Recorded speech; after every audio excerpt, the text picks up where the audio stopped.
Hey everyone, welcome to COMMB's Fireside Chat. Very excited to have this conversation today with our friends from PointsBet. Exciting times in the Canadian marketplace with sports betting coming into Canada. So Nick, maybe you want to start us off and give us an intro? Sure. Thanks, Amanda. And first off, just let me thank you for having both Dave and I on this chat. We're really looking forward to leaning in with you. I'm Nic Sulsky. I'm the Chief Commercial Officer for PointsBet in Canada. I was actually the first employee for PointsBet in Canada. I started last June, so almost a year ago today. As a bit of background, I've been an operator in the gaming space for close to 15 years. I'm Canadian. I live in Toronto, but because of my reluctance to work in the unregulated market, I've primarily focused building my career in the US. I built and I operated daily fantasy sports companies in the United States. The last company that I built was called Monkey Knife Fight, which over 2.5 years became the third biggest daily fantasy sports company in the world, and it was acquired by Bally last January for $90 million. And that was good timing, just as Bill C-218, which was the bill that legalized single event sports betting, started moving through Parliament. So, the opportunity to join PointsBet and build a brand in Canada, in my home country, was an opportunity I couldn't resist. So that's a little background on me. That's awesome. Very exciting background. Thank you so much. Dave, what about yourself? Well, I think my first conversation with Nick started on cottage docks in two different places in Ontario about this wild ride called PointsBet. And I had, subsequent to that conversation, actually purposely left Bell after 20 years because I wanted to fully immerse myself and get involved in C218 as a part of the regulated landscape for sports betting. I'm a geek. I love technology. I'm passionate about sports. And it was sort of the marriage of, the game, which is, or not the game, but the actual, audiences that love and are passionate about sport, and a way to interact with them in a meaningful way was sort of all I needed to hear from Nick. And then his line that I love to quote, which is being unapologetically Canadian as a brand here in Canada, was sort of exactly what I wanted to hear. So, shortly thereafter, I joined the company. It was about September of last year, and have been there ever since. That's awesome. I love that you guys started your conversation on a dock in cottage country. That's fun. That's where some of the best conversations happen, right, Amanda? I agree. Absolutely. So give us a little bit of background about PointsBet. What do you guys do? What's sort of the mandate of the organization? Sure. So, PointsBet is an Australian founded company. It was founded in 2017, publicly traded. And PointsBet launched in the US in 2019 and very quickly became one of the top 5 sports betting operators within the United States. Again, only operating in licensed, regulated states as they opened up. Our headquarters in the US is Denver. We're close to over 600 folks now in the US, across offices in Denver, New Jersey, and then a number of other cities have smaller offices as well. We're the official partner of NBC in the US, obviously a major national media brand and media company, alongside partnerships with some really other exciting teams and leagues stateside.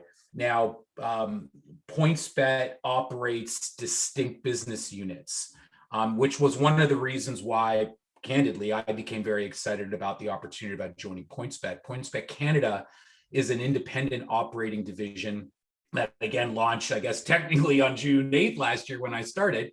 We're now up to 52 people. We have a headquarters in Toronto. Our plan is to be over 100 people by the end of this year. We're one of the only operators that actually has built boots on the ground within Ontario that will eventually spread out across the country as other provinces regulate. The thing that really separates PointsBet from most other operators, besides our distinct kind of territorial operating focus, is that we completely control our technology stack. And by that, I mean from back end to front end, PointsBet is one of the only operators that is not reliant on a number of third parties to help provision their actual product. And what that allows us to do is it allows us to really focus on the markets where we launch. We can customize our product for the Ontario sports fan. We can really focus on some of the new and innovative developments within the gaming landscape, especially by way of live betting and in-play betting, which PointsBet is a market leader in.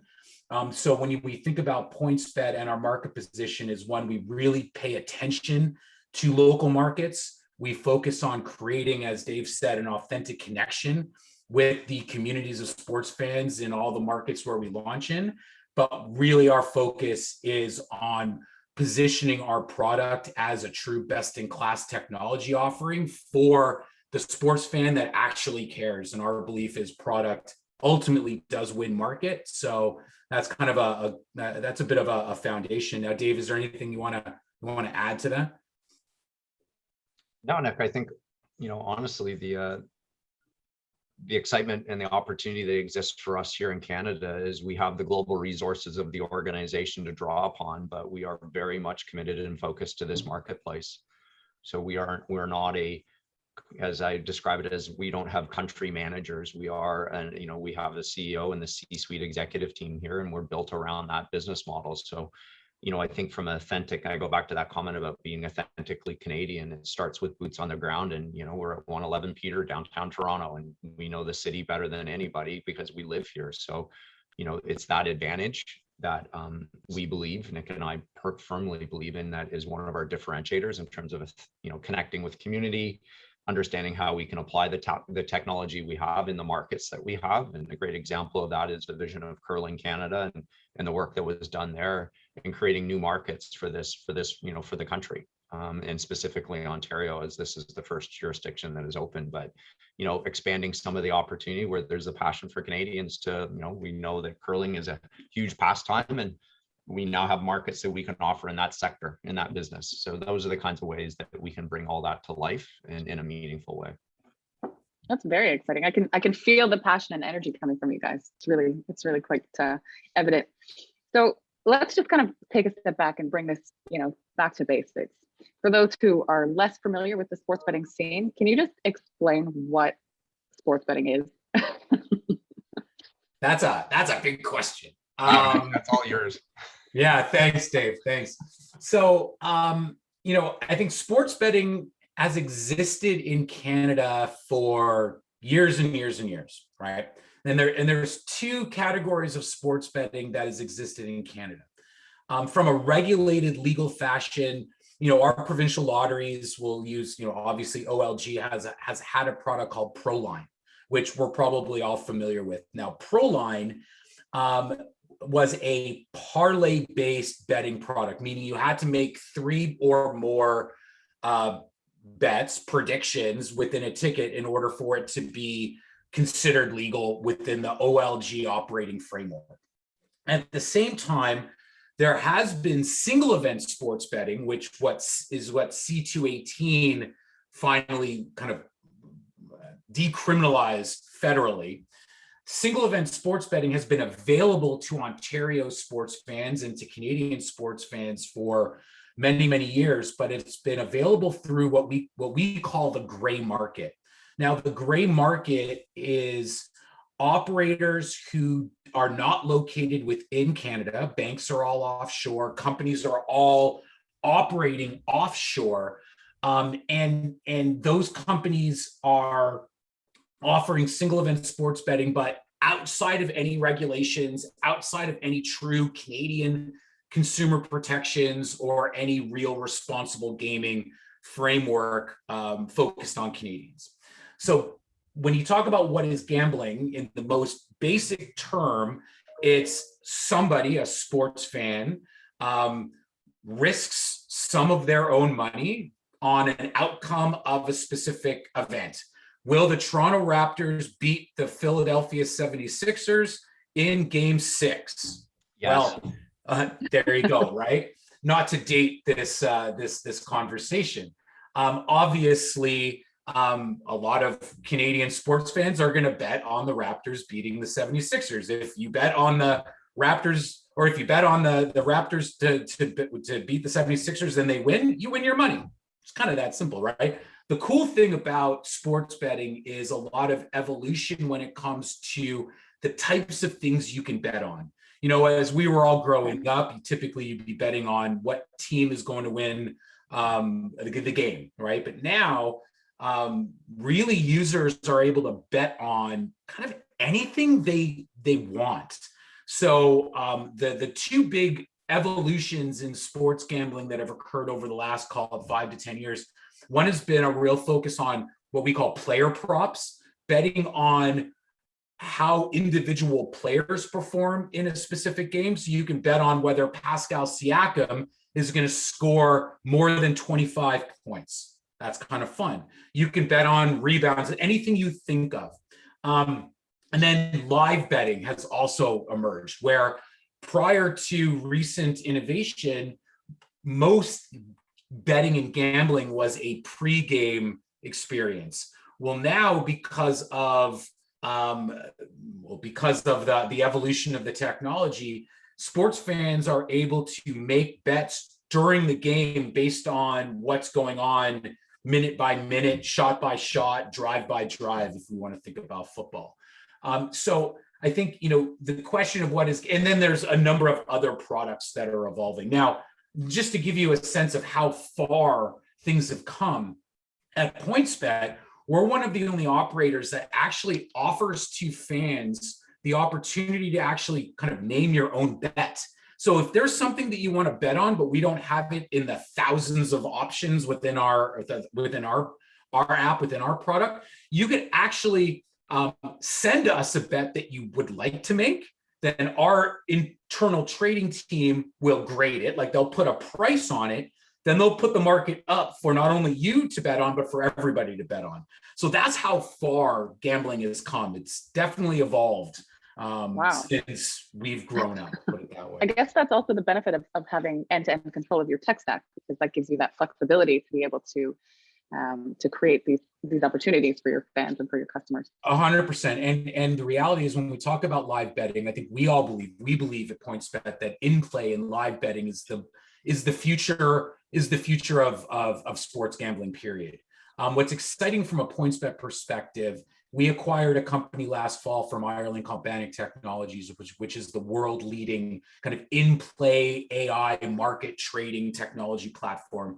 And so what we're able to do is provide kind of 100% uptime for sports-specific markets, meaning you can bet on everything in real time without there being any significant lag between the data. Now, that's what having and controlling one distinct technology platform allows an operator to do, because you're not worrying about all the different pipes and plumbing mechanisms that would be required when you're integrating a number of different parties. Sorry, I'm a nerd too. Dave's not the only nerd at PointsBet. Well, that makes three of us. So with sports betting being a new sort of vertical within the Canadian space, I'm sure you had a lot of things to consider. When cannabis was becoming legal in the Canadian marketplace, the advertising market became very saturated with non-governed messaging out there. So what are some of the things that you had to consider as you're trying to enter a new marketplace, and as you're trying to sort of spread that word out and get your brands and product out there? What are some of the things that you had to consider? Dave, this one's yours. I'll take that one. Well, I think fundamentally, the marketing approach hasn't evolved very significantly in terms of, we have segments of market that we want to talk to. And we created personas tied to the types of customers that we want to attract. And because we are, as I referred to earlier, I'm a global organization, we're able to draw a lot of insight in terms of who those personas are, what they would look like. And then we took that persona and then we applied it against the mediums in the mix that we have available to us, right? So as you look at sort of, because we're a digital native product, right? So we're really a direct to consumer offering. We looked at those engagement points tied to those ecosystems of fans. And, the reality is there are, I would argue that every Canadian is a sports fan at some level. And if, the Olympic Games is as demonstrated by the Olympic audience numbers that we see in Canada in terms of nation and pride and watching sport in the field of play.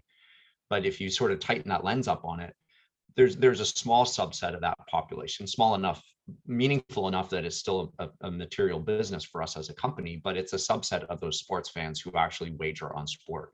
And then it boils down to, if you think about it in very simple terms, and is its frequency of betting and the amount you bet.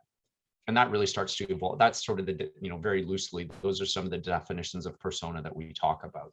So as we looked at our marketing mix and we looked at how we want to show up in market, we had the same types of, launch considerations as you described the cannabis industry did. So, we are in a regulated industry through the AGCO, and we have to remain compliant in terms of what we can and can't say in terms of our inducement. And inducement is a word that simply defines, I can't offer, I have to be just meaningful and purposeful in terms of the language I use to ensure that I'm speaking to the right audience in the right tone and manner.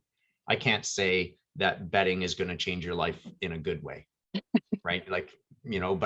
So we have to be very careful about inducement. But, if we get past sort of the nuance of message, and then we look at where are those best places, where are those best tactical executions for media that I show up, our brand shows up. And so when we launched, we spent a lot of time with our brand ambassadors, the Trailer Park Boys, and we started to create meaningful content connecting to Canadians, showing up in socials, showing up in online video, and really started to build a brand strategy and architecture around that as we started to come to market. And we started that in January of this year, and anchored in some of our other more meaningful partnerships with, for example, the NHL Alumni Association, and bringing those, together in a spot.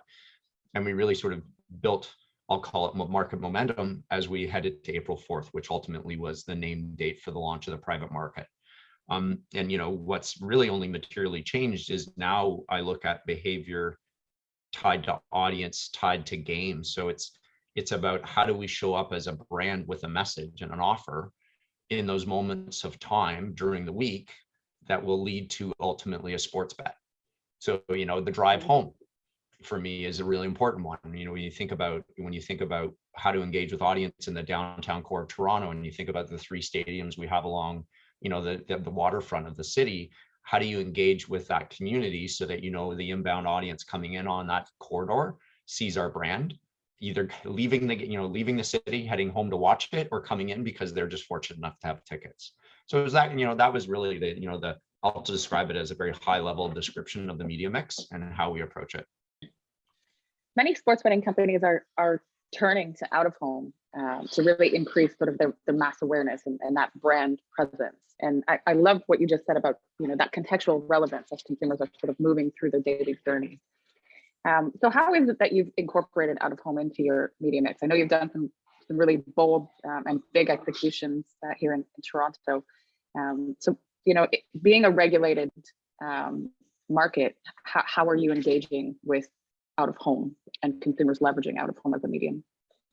Well, as it relates to the regulated market, we're really featuring the products that differentiate ourselves, as Nic alluded to, right? So live in game, and we really sort of lean forward on messages tied to safe and secure as it relates to where your money sits and how it's managed, because we're accountable to some, the regulatory body that manages the financial institutions of Canada and FinTrack. So we can't accept money unless that institution, the same institution that manages your bank accounts, your credit cards, and even the crypto industry, we have to have clearances from that organization even before we can talk to the AGCO. And then once we get past the AGCO, it's about talking about safe and secure. It's talking about in-game live markets, the things that we talk, that Nic alluded to or suggested. So it's really a feature, it's really a focus on product and feature set, which is very different than the US marketplace, which is really led by a bet deposit. And if you were to spend any time online in the digital world, you'll see, significant amounts of money tied to deposit. And that's the inducement language that the AGCO really wanted to move away from and really focus on the RTBs, the reasons to believe in the product and service. So that's the architecture. And then if you look at the actual execution, I fully believe in integrated. For me, it's about showing up in that customer journey throughout the day that it really, ties to that sports fan. So first thing in the morning, typically a sports fan is watching the sports highlights from the night before. It shows up in that context, right? So, as it relates to social media and the platforms that are designed around that type of information. where we have an emphasis on, then it's typically, and we're back into a non-COVID world again, there is a commute typically associated with to some hybrid work experience, but you're driving into the office or you're commuting into the office. So that's where out of home plays out for us a lot, is how do we show up in those moments where it makes sense from an audience and concentration of audience. So that morning traffic flow, and then in the afternoon, subsequently the flow out, and then we look at the weekend type of audiences tied to weekend sport. So, that's how we're looking at sort of on a daily basis, what's happening in the Rogers Center on Saturday with the Jays. And then how do we wrap ourselves around that in terms of showing up in all the different execution we have, out of home being one of them, right? And the same thing with, sorry, go ahead, Nick. No, sorry. No, and in the same way we look at the Leafs or the Raptors or the Sens or any of the other large markets in Ontario, where we know we have pro team and audience focused on. But, don't lose sight of the fact that, a lot of Ontario is not in the GTA. So we also spend a lot of time focused in other markets inside of Ontario that are equally as important to us, because there are fans there too, and they want to engage. It doesn't mean that they have to have a team in their city. It really is about, is there a fan that lives in Kitchener-Waterloo or a sports bettor in Sudbury? Then we'll use the same types of tactics to, approach those markets as well. But the reality is also, when we think about out of home, Toronto is really an anomaly, I think, in all of North America. And the reason why it is such an anomaly from a sports fan perspective, especially, is one, we are a subway streetcar city. There are not a lot of North American cities that have as much of a transit community, as much as there's people that are driving in from the suburbs. There's also a lot of people who are frequenting public transit. But Dave also hit on a very important point when it comes to out of home, especially for the sports fan. We're one of the only North American cities that have 3 major stadiums downtown, all within one corridor. So from an out of home perspective, strategically, Toronto is a really unique city to really capitalize on that attention, where you're not just shooting fish, you're not just shooting fish in a lake, you're literally shooting them in a barrel, right? See, right back to lakes. That's where Dave and I really focus our tangents on. But Dave hit the nail on the head. What we think about a lot is not just the GTA. When we talk about the Ontario regulated market, it's all of Ontario. It's not just, the Golden Horseshoe or in the Toronto area. So, what we're really trying to figure out now, we did a partnership with the Ottawa Red Blacks in Ottawa. And we're really trying to figure out, like, how will we use out of home in the markets in Ontario that don't have those really interesting, anomalous elements that Toronto has. And we're going to be testing, like everything that Dave said. For us, it's all about testing and learning. Our market is 3 weeks old, right? So we don't know what's going to work. We have ideas. We're going to test and choose and then choose our right path. But I think out of home, what we're seeing in the GTA has been really exciting so far for us.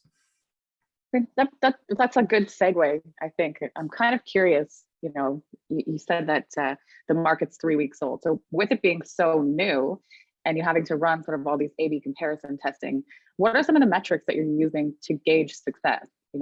I'm sure there's a lot of contextual relevance, so creative has to be a big consideration into the development of unique creative that applies to specific media formats, whether that's out of home or whether that's your social, your search, etc.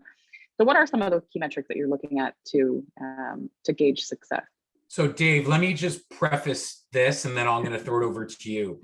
I think it's when we think about metrics, I think when we're talking about the opening of the Ontario market, PointsBet uniquely and specifically, because we never operated in the gray market.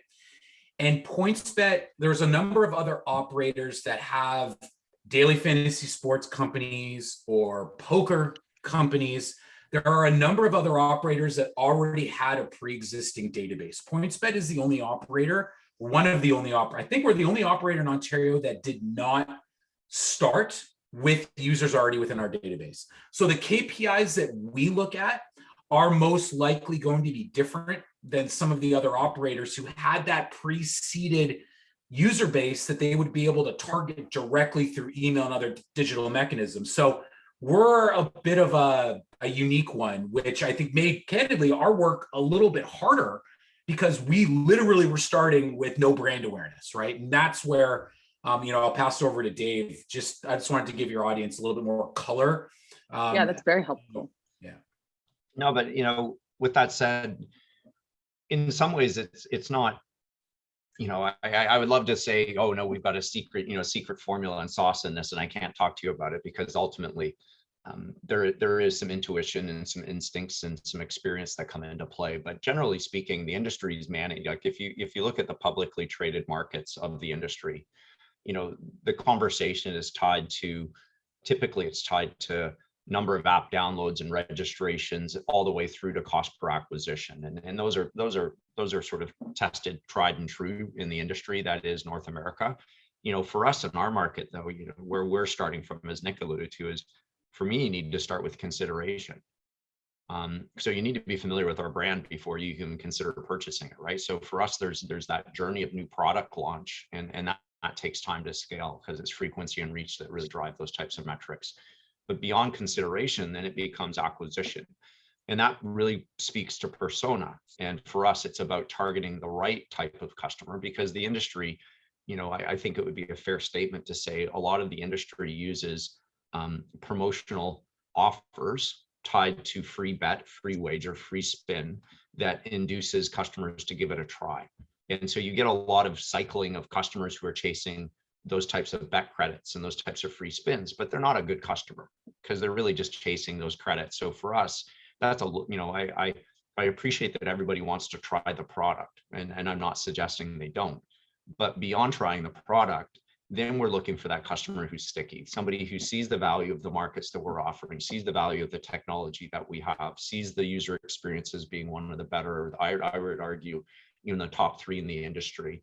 And for those reasons, stays with us as a company. And then as a company, we really focus on retention. That's my man. Like for me, it's about acquiring the right customer and then keeping them by creating a really meaningful relationship with that individual so that they see value in the platform and they see value in the relationship. So those are some of the KPIs that I measure is really tied to sort of that customer journey. And where it starts is consideration. And that's a true brand metric, and kind of speaks back to, brings us back to the conversation of why we're on this, why we're chatting today, is for me, out of home it's not a cluttered space.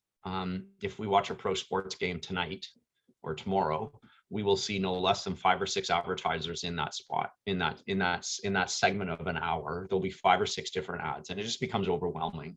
And so for me, I want to be, where you kind of put your elbows up. I describe us as a bit of a fighter brand, put our elbows up in the corner using a sport metaphor.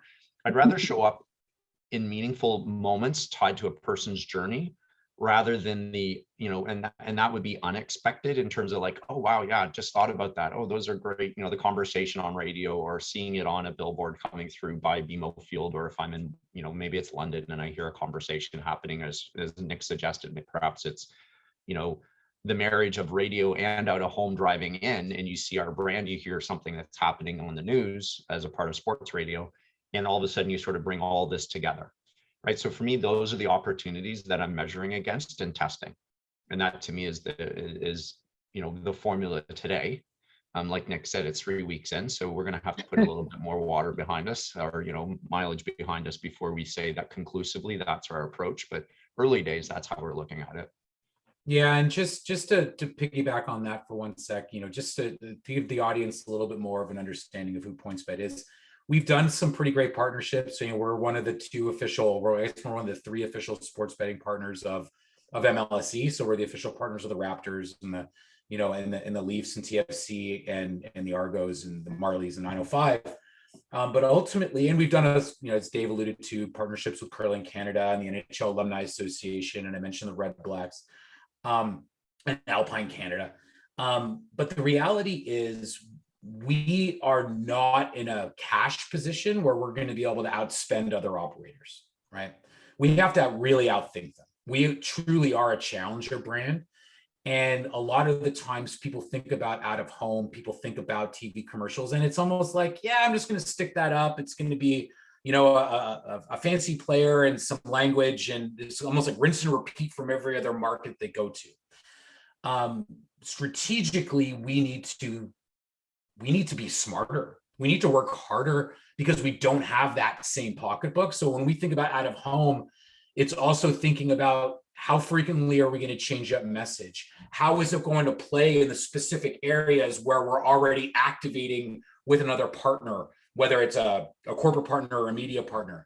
It's all about kind of 1 + 1 = 4. How can we find those areas to really create the best bang for our buck, because we don't have bottomless pits of money? You actually, organically answered a few of the questions, excuse me, that I had written down, in the sense of like, what have you learned by, entering the Canadian space and leveraging out of home for that reach, that frequency, that mass awareness, but also the tactical components to it. So I love hearing how strategic you are being with the placements and the media formats. Do you have a favorite campaign that you've done that leveraged out of home specifically? Over the last 3 weeks, I don't know. Over the last 3 weeks. I was going to say, one. It's the only one we've run. So like I don't know that I have a favorite campaign, only in that it's been 3 weeks. So they're really, we really have we've run one. I like the team way. The team way is pretty cool. I mean, I walk into the Raptors game,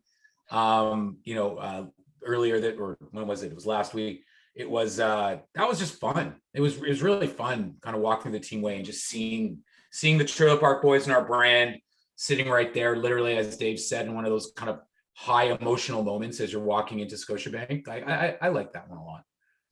I also, and it kind of comes from a third-party validation a little bit, but we've taken advantage of a lot of digital out of home tied to the 400 series corridor. So you'll have a friend or a family member who knows who we are as a company, and you'll get a quick picture, not the driver, but somebody's taking a quick snap as they're in Niagara, or they're over the Hamilton, they're over the Hamilton Skyway and the bridge is up and the signs are up, or it's they're in Mississauga on an underpass and they'll see the out of home signage. So it's that frequency and reach across, I'll call it the corridor, the GTA corridor, that I like a lot. I think that's, if I describe it, not as much a campaign, more the execution.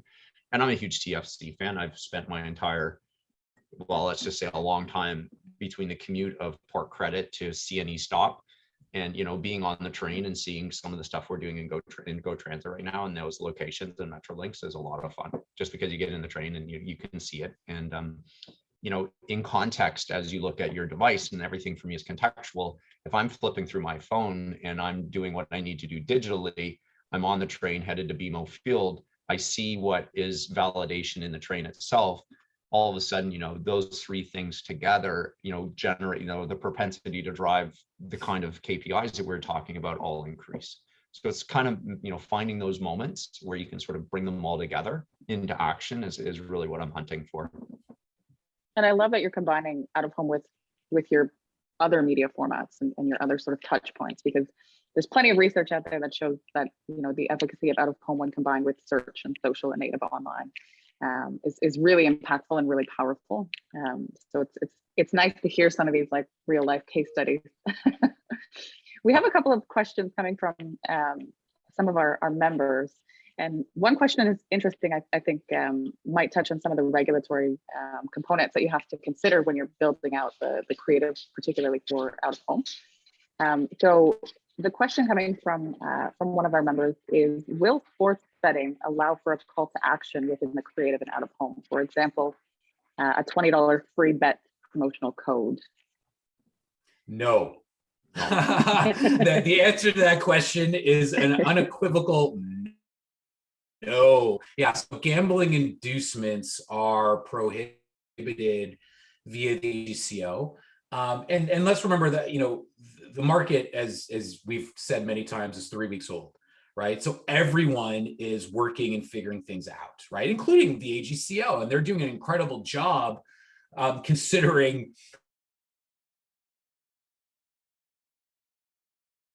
this is a brand new regulated market for them to get their arms wrapped around.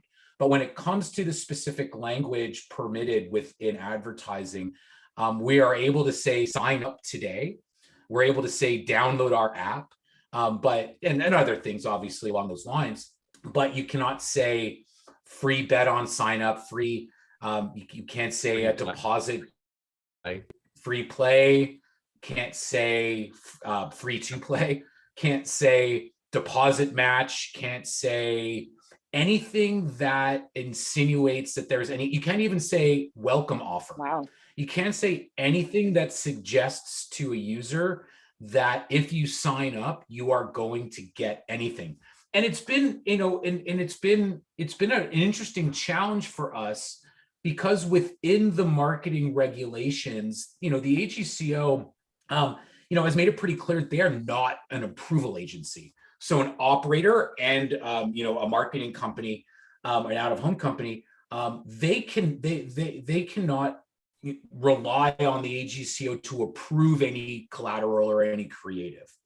The AGCO's job is to manage that the interpretation of the regulations falls in line with the spirit in which they crafted the rules. So with that, there is some interpretation that operators and companies need to use, but ultimately, what we're learning early days is that it's best to be as safe and conservative as possible. Do I think that eventually the market will evolve and things will change and shift? Of course, but ultimately, I think the AGCO deserves a lot of credit, because they understood that this market was going to be so crazy competitive.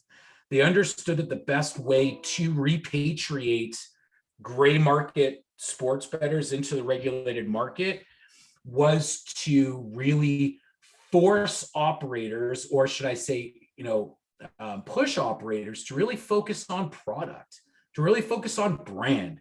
Because as Dave said, just doling out free money is not really sustainable for operators, and it doesn't really create a healthy ecosystem. I think the AGCO has done a pretty significantly, they've done a great job in setting the framework for the foundation of a great regulated gaming province, because they also know that every other Canadian province is looking at how Ontario rolls out. So I think just to sort of layer on top of that, we're as a, if I'm repping out a home and I'm working with a potential client, what you need to understand, though, and it's a really important lane differentiation, and Nic alluded to it, is private licensed operators are accountable to the AGCO. There are brands in market under the gray market, and they are under a couple of regulatory bodies in Canada allowed to advertise tied to free bet. So you will see messaging that is tied to free play, and it's not free bet, it's free play. And so if they remain in the realm of gray market, then they have, I'll just describe it as they're afforded a bit of latitude tied to messaging, and you will see a lot of free play messaging. And that's where there's confusion, because Nic and I could never say free play as a part of being a private licensed operator and regulated by the AGCO, but a gray market operator who continues to operate in Canada, in Ontario, can say free play, right? And that there's a bit of a, I'll just describe it as Nic alluded to, challenges in the industry as we work through that notion of fairness. And then that's something that will evolve over time, I believe, firmly. And the AGCO, is like Nic alluded to, has put a framework in place to, establish the operating principles for private. And there'll be a moment in time where, I would suspect that it would be reasonable to assume that the gray market operators will at some point be held accountable to that type of messaging as well, tied to inducement. But it's not, it's not in the framework of the AGCO today. Very interesting. Very interesting. It's definitely got to be a bit of a challenge for you and your team, Dave. Amanda, I had hair before the market opened, and based on all the, just kidding. Too funny. You kind of answered a few questions. There's a few more questions that came from our members, and one specifically was relative to the Quebec market. Obviously, not active in the Quebec markets, and I suspect that that's a regulatory thing. Do you have any insights or plans on when you might expand, or when you might be allowed to expand it to other markets? Well, sorry, Nick, I'm going to jump in really quickly. So the way that our license works at a personal level, if you were in Ontario, and this is kind of the criteria. If I have, like, for example, the city of Ottawa, incredible city that shares the border of Quebec as a region. Mm-hmm. So for me as a marketer, I can market to that. I'll refer to it as people who live across the bridge, and the reality is, if they are in Ontario, and that's the criteria by which the AGCO applies if you can play or not, you physically have to be in the province. You don't need to be a resident of the province. So there is opportunity for us in some of our, very strategically placed marketing efforts where, there's a population that's meaningful enough in terms of marketing that I could appeal to for, hey, on the weekend, are you at the Red Blacks game? Make sure you download the app, even though you may live in the province of Quebec. So there is opportunity from a marketing perspective, as long as that individual is in physically the province of Ontario when they're wagering. So that's just a nuance that, is just for the audience on the call and who's listening to this, understanding that you just literally need to be in the province of Ontario. You do not need to be a permanent resident. As it relates to new jurisdictions, Nick, why don't you take that away? Yeah, I spend a lot of time talking with regulators and other gaming representatives within each province. Now, Quebec is an interesting one. As you may be aware, as some of your audience may be aware of, Lotto Quebec has always been quite challenging for gaming operators, free to play games, fantasy sports. A lot of contests are actually excluded from or actually exclude residents of Quebec from participating in a lot of gaming contests. Lotto Quebec does really have a very strong grip around gaming within that province. I think they've made it pretty clear that they want to, similar to BC and BCLC and their Play Now product, both of those two provinces have made it pretty clear that they want to keep a lottery monopoly, and lottery meaning BCLC or Lotto Quebec monopoly on single event sports betting for the near future. Do I think that Quebec will eventually open up to private operators? Sure. Do I think it'll be in the near future? No. I mean, it's all hypothetical at this point. I will say that Alberta seems to be the next province that will open. They had put an RFP out to the industry, looking for 2 operators to effectively white label gaming sites for the casinos and the sports teams within the province of Alberta. So not quite what Ontario has done, but they viewed this current RFP stage as a stage 2, moving to a stage 3, being more of an Ontario multiplayer private operator model. The stage 1 in Alberta being their Play Now or Play Alberta product, lottery focused, obviously. And then, Manitoba's thinking about things. Saskatchewan is as well. And then, of course, the Atlantic provinces are really diving in. So, I think that everyone, though, is looking at Ontario right now. And if the market launches successfully here, I think that we'll see some pretty good momentum. The challenge that Dave alluded to that is a very significant frustration, candidly, for us, is that even though Ontario is regulated, there are a number of gray market operators who have their license within Ontario. So they're regulated and legal in Ontario, but they are still operating outside of Ontario in the unregulated framework. PointsBet will never take $1 from Canadians outside of Ontario or outside of the regulated market. But there are brands who will not be mentioned. There is, a number of massive brands who are advertising nationally on media who are operating legally in Ontario, but operating in the gray market outside of Ontario. Like, as a national media company, how can you justify supporting that type of activity. I don't get it. And it's unfortunate that occasionally greed gets in the way of some of these big companies, but ultimately, are you servicing the Canadian sports fan properly by indirectly promoting the gray market? I don't think so. And I would also argue, Amanda, there is no longer a gray market in Canada or in Ontario. There's a black market and there's a white market.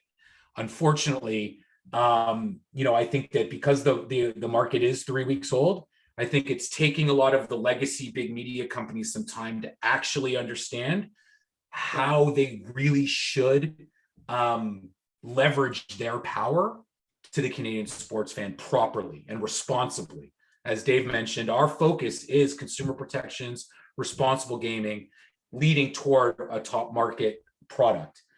I hope that big media companies start realizing that they're being a little bit hypocritical right now with the Canadian sports fan. Anyway, sorry, that was a little tangent there.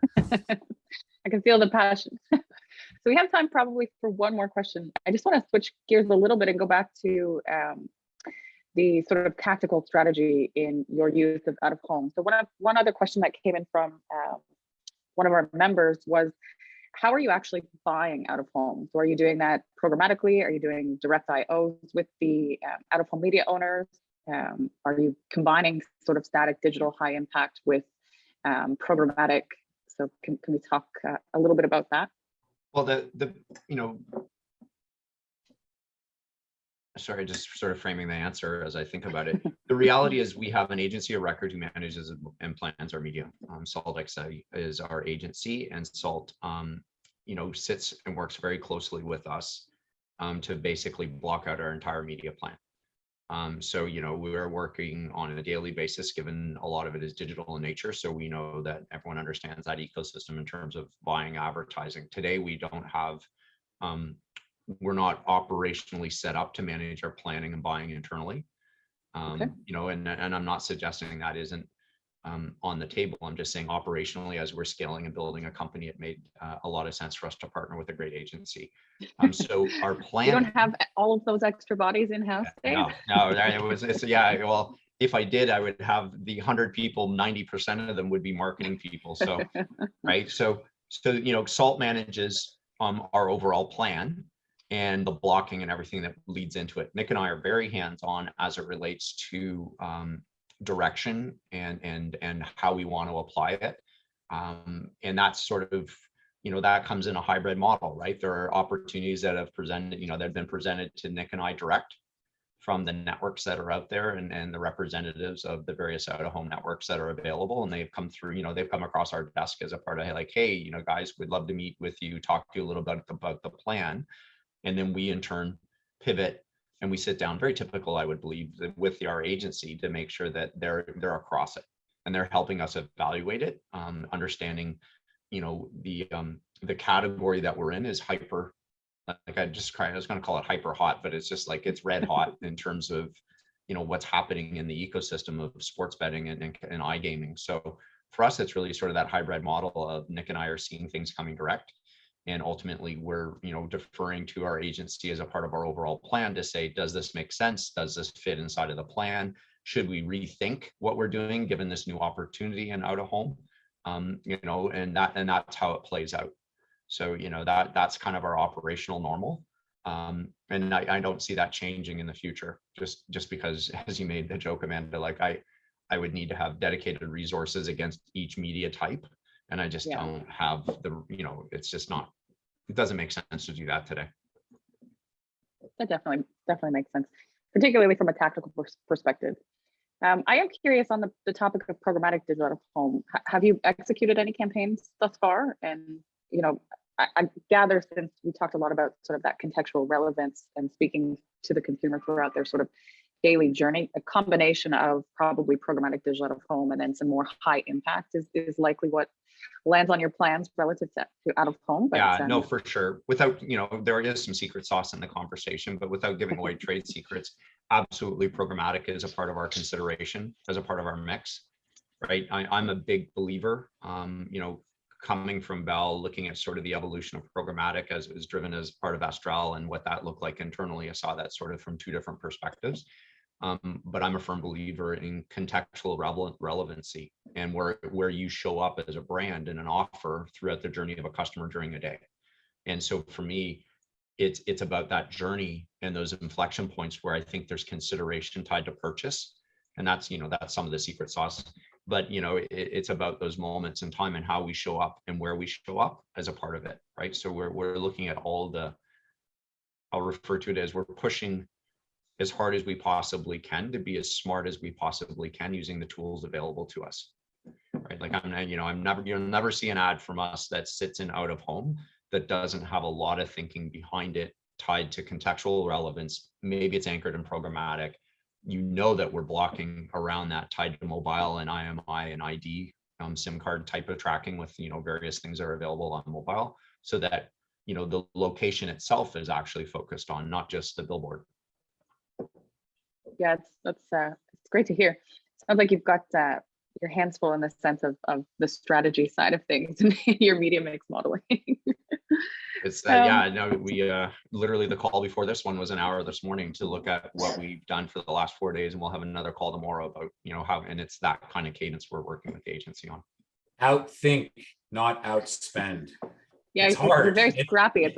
You get that startup kind of energy. Or challenge your brand. Like Amanda, you're 100%. We have to be scrappy, right? We have to wake up every morning and look ourselves in the mirror and remind us who we are, right? We are a challenger brand, right? Sure, we're the official partner of the Toronto Maple Leafs and the Toronto Raptors, and Argos and TFC and Marlies and 905. See, Dave, I always make sure I give all six their due, but ultimately, regardless of being the partner of those in my opinion, the biggest, most important sports franchise owner in all of North America, if we're able to leverage that, but maintain that challenger brand mentality, that's how we have, our tagline in the market is, this is how we play sports, right?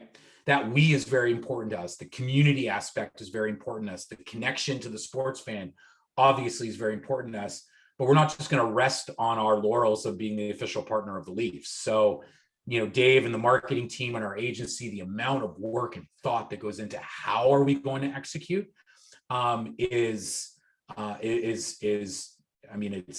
it's incredible to see. And it's not easy, but that's how we have to play it, because again, we don't have a bottomless pit of money.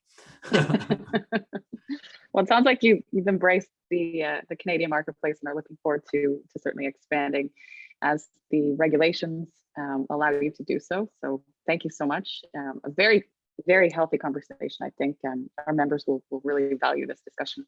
It is, to Dave's point, this is a red hot, topic. And I know that many of our members have been reaching out to COMMB for some guidance and some understanding as to what those regulations look like. So, thank you so much, Nic, for sharing a lot of detail on that. I think that's really quite helpful.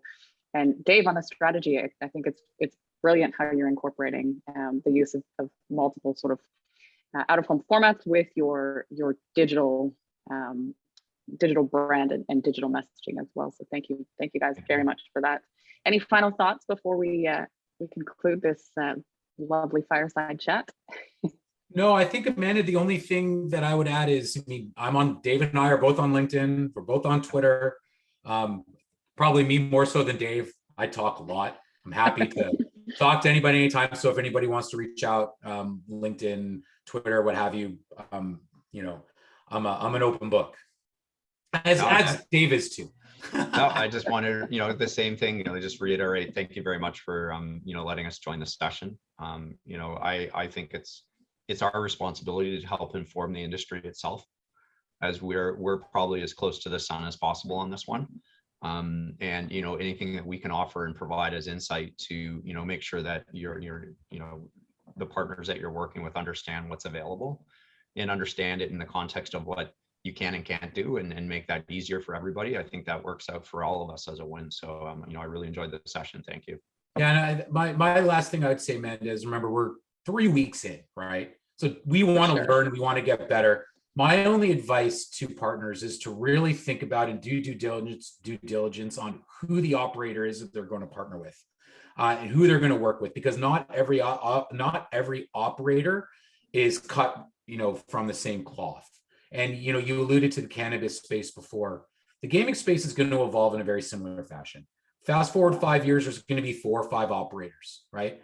So your partners, when they're thinking about who they want to build relationships with, should also think about whether they're one of those operators that is trying their best to really play within the rules and establish a foundation in Ontario as authentically as possible. Because there's a lot of money being thrown out around there, right? But not all money is the same. Very, very good words of wisdom. I think very valuable, as well as as you said, it's a new space and it's an exciting space. Media owners definitely want to share in that excitement and to help build brands. So very valiant piece of advice. To all of our members who are watching this, thank you so much for your time, and I hope you saw value in this session. Nic, Dave, thank you again for taking the time out of your very busy days to have this chat. Thank you very much. Yeah, it was our pleasure. Thank you so much for having us. Thank you.